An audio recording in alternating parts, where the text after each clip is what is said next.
France 24 has learnt that 3 French children whose mother was killed in Baghouz, Syria, have been repatriated and brought back here to French soil.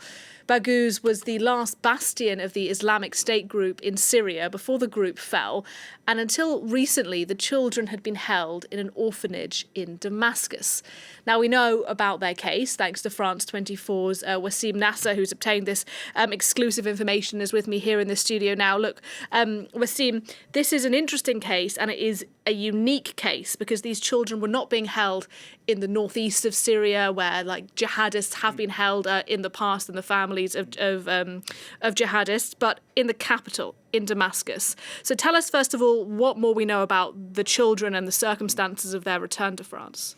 Well, actually, it's a unique case, as you said. There's no other known case of French children being held in Damascus, in an orphanage, of course, under the rule of Bashar al-Assad.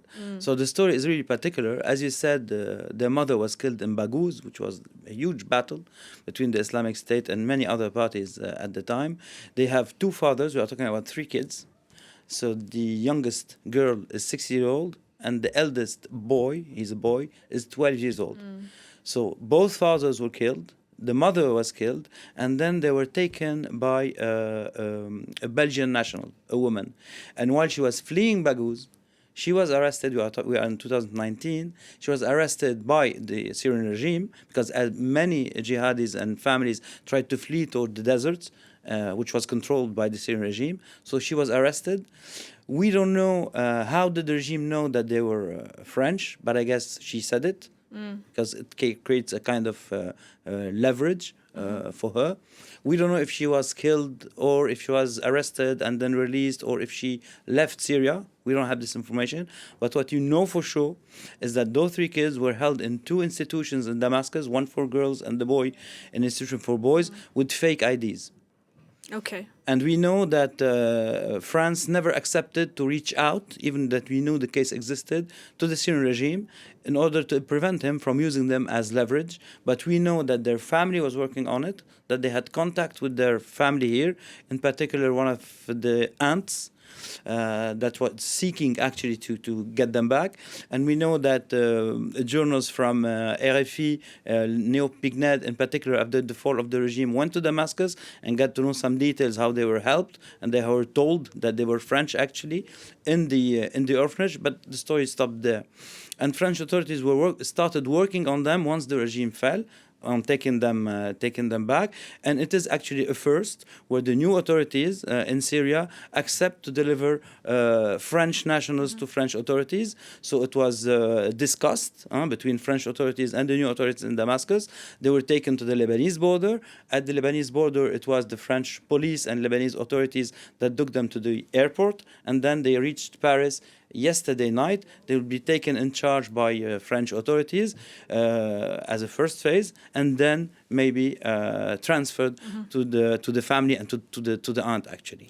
And it seems like diplomatically there's been these shifts now because the regime has fallen in Damascus. Bashar al-Assad's regime is out of power. So does this suggest now a sort of a warming of relations, good diplomacy even, between Paris and the new authorities in Damascus? Well, actually, you have to remember that a few days ago there was the Paris conference too. The Minister of Foreign Affairs of the new Syrian authorities, Assad Shibani, was received in Paris, and it was the first to be received in a European country after the Davos summit, of course, but also a permanent member of the Security Council.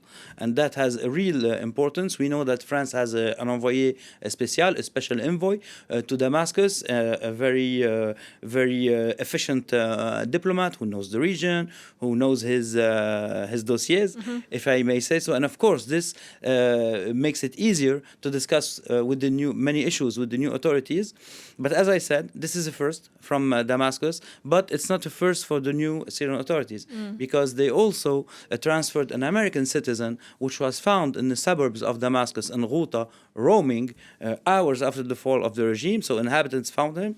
there he is, and he is here with Ubaida Arnaout, which I met in Damascus in December. He's a member of the political bureau of HTS at the time, and we'll see that they would transfer them actually all through Syria, and we are talking really days after the fall of the regime. So they crossed very dangerous areas to reach the Tanaf base area, which was held by the American authorities.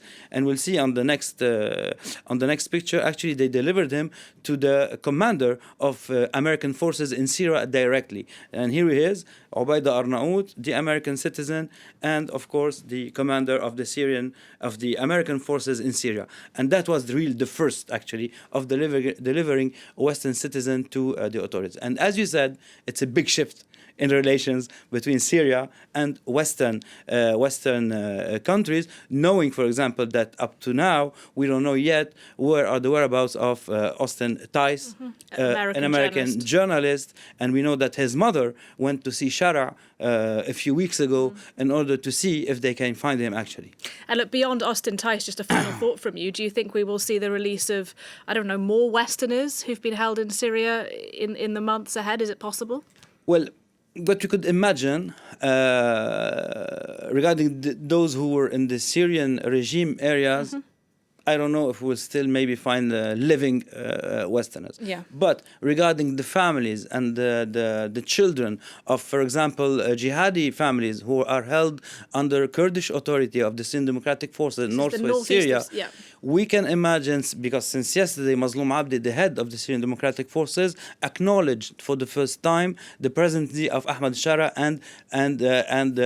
and like praised his new presidency. So this is a real step beyond, knowing that the French are actually really working on the issue of getting closer on the negotiations between the Kurdish parties and the new Syrian government.